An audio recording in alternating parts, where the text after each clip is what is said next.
The OnePlus 3 is set to drop in less than 2 weeks, and this is what I want to see.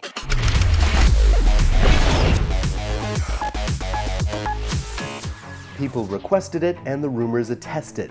The OnePlus 3 is said to bring back NFC.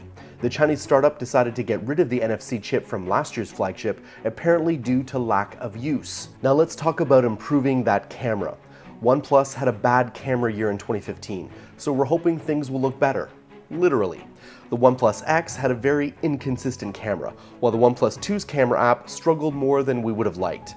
So what will be in store for OnePlus's 3 camera? For now, all we know is that it will have a 16 megapixel main shooter. Of course, that doesn't tell us very much, other than the fact that they did some changes to the camera technology. Last year's flagship had a 13 megapixel sensor, but of course, those megapixels don't really mean that much. We're also hoping for quicker software updates. Despite the fact that Android Marshmallow has been available to OEMs for 7 months now, the OnePlus 2 is still running Lollipop.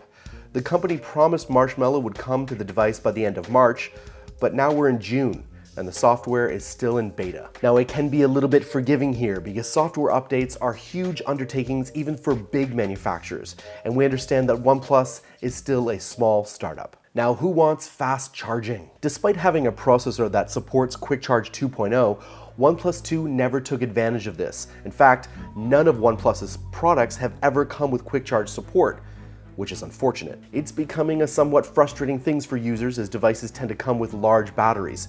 The OnePlus 1 had a 3,100 mAh battery, while the OnePlus 2 had a 3,300 mAh battery. It takes a while to charge those without some help. Now let's talk about that operating system.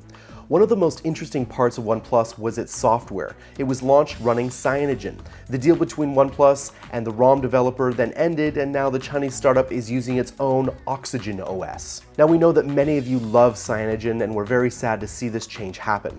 But having another UI is not really the problem. After all, Oxygen OS is a clean and simple interface that's very close to stock Android.